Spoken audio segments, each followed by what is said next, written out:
In the name of the Lord Jesus Christ, I welcome you to this moment of sharing together.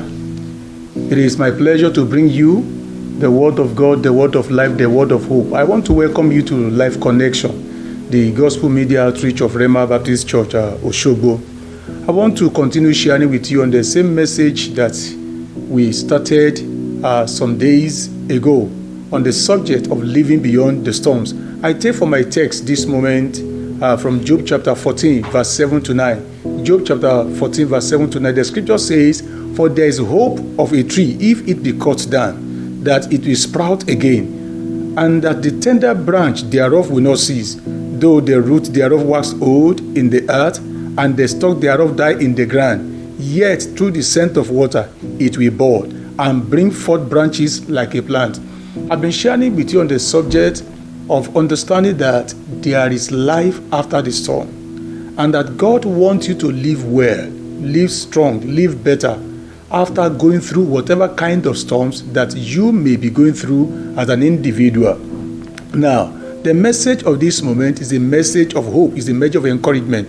And I've been sharing with you the fact that there are some kinds of mentality that are dangerous to the successful outcome of an individual who is undergoing any crisis in life. I've shared with you on the subject of the victim mentality, the pity party mentality. Today, I want to share with you on another kind of mentality that is dangerous and ruinous to the life of any child of God that will live well and live right, particularly after the outcome of any storm. It is my prayer, therefore, that the Almighty God will give you understanding in the name of the Lord Jesus Christ. And the understanding I want to share with you today is that of the survival mentality.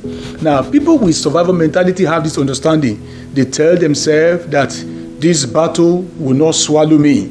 I am going to go through it and come out anyway, anyhow.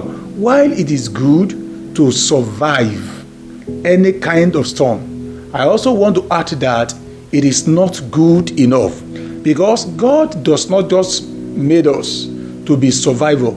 There are better things and a better plan that God has for us in life. Now, people who think like this always come out as an example of nothing but a survival with nothing to gain apart from his or her life.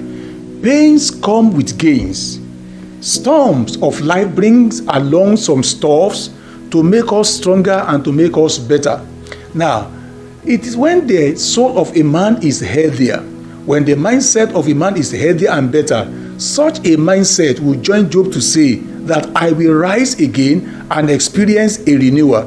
For example, in Job chapter 14, verse number 14, the word of God says, "If a man dies, will he live again? All the days of my hard service, I will wait for my renewal to come." Now, that is the word of God from the New International Version of the scripture. You see, I want to challenge you, my listener and my viewer at this moment, that God wants us to know that there is life after the storm, and that you have a message of hope that you can give to some other people that will go through whatever you are going through presently. So you don't just plan to survive, you plan actually to bring out some stuff, some better things out of your experiences, so that you can be a channel of mercy, a channel of ministration, a channel of encouragement, an example for other people to follow. Now, the next kind of mentality that actually God will want us to cultivate is that of the savior mentality. I want to assure you that this is the next line of thing I will be sharing with you in the next episode. But for you now, I want you to remember these three things: that God does not want you to develop the victim mentality. God does not want you to develop the pity party mentality. God does not want to develop the survival mentality. Now, I want to ask you at this point in time, what kind of mindset do you have when you are going through crisis of life? Do you throw up your hands in the air and tell yourself that you can't help yourself? Or do you encourage and invite people to always to pity you, to move all around you in such a way that everybody is telling you sorry, that kind of thing? Like I said, empathy is good, but when a soul enjoys receiving empathy and sympathy from people, that soul is somehow a sick kind of soul. Now, also, God wants you to rise above the survival mentality. Therefore, this moment, you see, I will want you to pray some kind of prayers. And the prayer is that your heart will not cave in. during the time of crisis of life, because crisis will always come. When you look at Proverbs chapter 24 verse number 10, the word of God tells us that if you cave in the day of adversity, then your strength is small. So also you need to pray for strength and grace beyond the challenges of time. God supplies grace.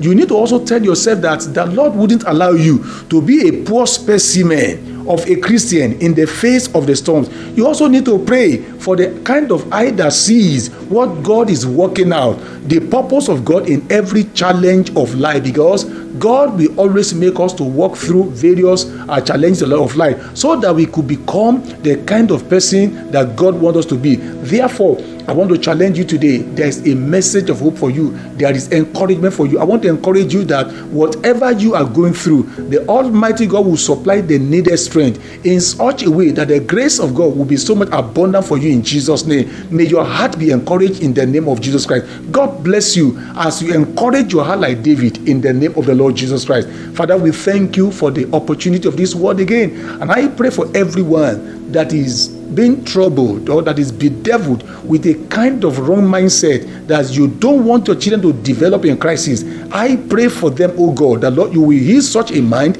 in the name of the Lord Jesus Christ. You will grant them the grace that they need, and you will supply the strength and the mercy that will encourage them to go through it successfully, to come out on the underside, on the winning side, in the name of the Lord Jesus Christ. Father, we thank you for answer prayers. In Jesus' name we have prayed.